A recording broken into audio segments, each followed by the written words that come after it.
Thank you for tuning into the RP News Network. My name is Elena, I'm your host. Today we have a special guest. We have a pleasure of speaking to the new presidential candidate of Manosphere. Welcome, Mr. Glenn Lawrence. Good evening. Thank you, Elena, for having me on tonight. Thank you, Mr. Lawrence, for joining us today. We haven't heard about you before, so we decided to invite you to find out more about you and what you think about some controversial topics. I love controversial topics, so let's have fun with this. Perfect. So I'm going to ask you a few questions and then we would like to hear your answer. Sounds good. Cool. So I've heard somebody in the manosphere was saying that abortion is hypogamy. What's your take on this?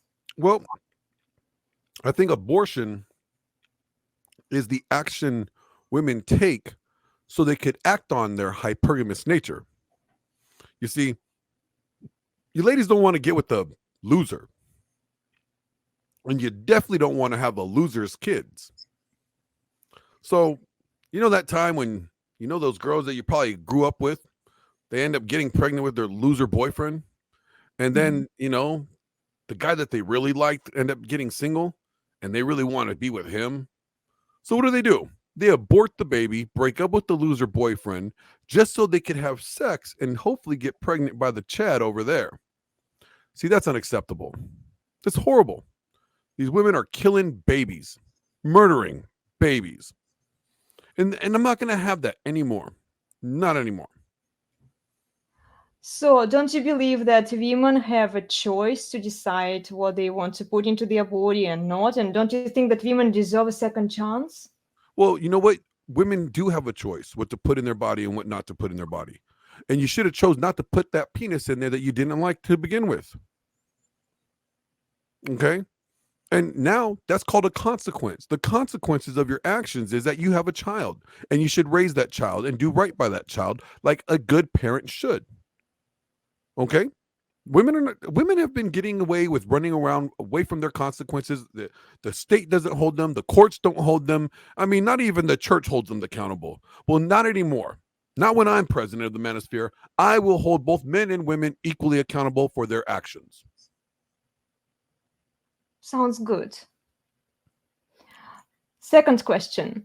Yes. What would you say about lesbian, gay, transgender, and bisexual marriages? Are we talking about the alphabet people? Yeah. Well, first of all, do you know what marriage is defined by? What? See, marriage is, according to the Bible, because that's where marriage comes from, right? Marriage is a union that's made in the eyes of God. It's a covenant with a man and a woman, and they join together and they become one. Okay? And that's what it requires. It requires a man and a woman. A husband is a man and a woman is a wife. So you can't have a man and a man because that's not a marriage. Mm-hmm. No, that's gay, right? And a wife can't be a husband, right? No, that's weird. It doesn't work. So what is required for marriage? What's required for marriage is one man and one wife. Not a man that now thinks he's a wife because he cut off his dingus and he's a tranny, and not a woman that thinks she's a husband because she thinks she's a man. No. So no gays and transgender, they can't get married because they don't not live in the right way. One, again, you have to be a Christian. Two, you have to be in their proper gendered sex and form to begin with. Not two men, not two women, not a tranny and a man, not a tranny and a woman. No. Man, woman. So what would you say about open relationships? You can have as many open relationships you want, but that doesn't mean you're married. Right. Okay, I have another question for you. What's your approach to paternity tests and divorce? Good question. See, I'm going to redo the entire family law. So the family law that we have right now is like $1 billion industry. I'm going to drop like a nuclear bomb on it and destroy it. Gone. Because you see, I hate the way we do marriage today. Okay, one, I don't think the state needs to be involved in your marriage. Mhm. Also, I don't like the way that the state allows divorce today. See, if we go back to the biblical standard of things, divorce will only happen for one or two reasons. Either because you were abandoned or because you had someone committed infidelity or sexual immorality. All right? And when that happens, then that's the only reason why divorce will ever take place. And guess what? It would take those two reasons. You would have to have one of those two reasons in order for you even to get any benefits from your spouse if you choose to leave them. That's right. You can't get alimony or child support without those two reasons. And on top of that, you wouldn't even get child support because custody will automatically be deferred to the father, as it should. Ladies, before you say anything, let me explain. Statistically, women raise horrible kids. Single moms raise the worst children. There's the drug addicts, the gangbangers, the lowlifes, the people that don't amount to anything in life. Comes from where? Single mothers. If you look at the statistics for single fathers tend to raise more highly educated, more productive, more successful children. So you know what? We want our future of this nation to be successful. Then we need to leave the children with the parent that can provide that success for our future. And that's the fathers. Wow. That makes sense. That makes sense. So I have one more question to you. What would you say about the wage gap that we have between men and women? There's no such thing as a wage gap. Okay, let's be honest. Women, you guys just picked stupid jobs. You rather go to 4 years to college to major in women's studies. I mean, you've been a woman your whole life. Why do you need to go to college to study that you have a vagina and boobs? You've seen them every day you've woken up. Okay, you know what you got, and then you go to college for that stupid degree to go work at Starbucks.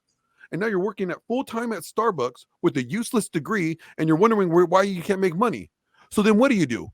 Then you decide to become a prostitute while you're working at Starbucks. You're selling your butthole pics on OnlyFans. No. So If you only want the job, if you want to get paid like a man gets paid, then you should probably do the job that the man does. So are you going to go out there and be a Alaska fisherman? No, they have a really high death rate. Or wait a minute, are you going to build skyscrapers in these beautiful buildings out here? No, you're not a construction person. How about this? How about you be a trash man? Drive around, pick up the trash, throw it in the bin. No. Oh, okay. So then don't complain about your pay. I'm afraid I will break my nails.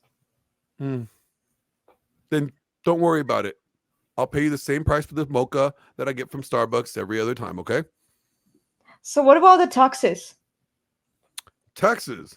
I plan on reforming the tax law. See, one, I'm going to go to a flat tax. Everybody's going to pay 25% flat tax. See, but until we could get there, what I'm going to have to do is remedy the tax issue. See, right now, women, you are paying, I think, only 30% of your taxes. Men have to carry 70% of the tax load.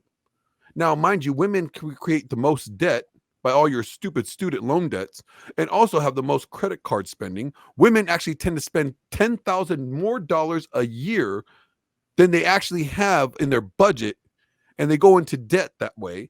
And guess who has to pay the bill and the taxes? Men.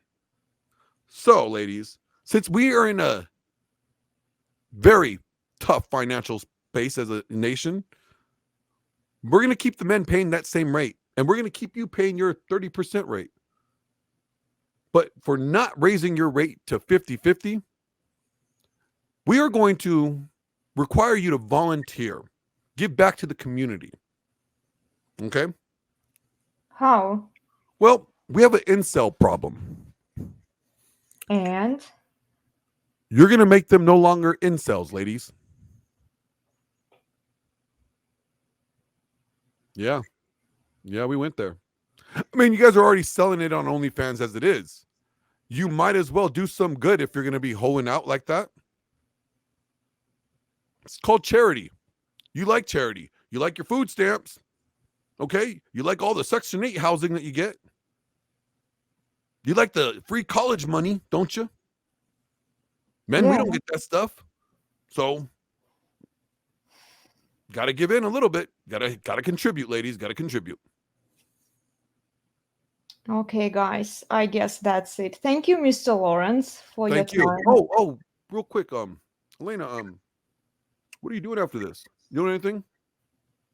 Do you have any suggestions?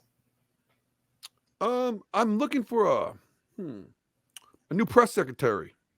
Hmm. I need somebody that has a good mouth. I mean, good with words. Good with words. You know. So if you're Sure. interested, I'll send a car over and give you a personal interview. Of course. We can talk later.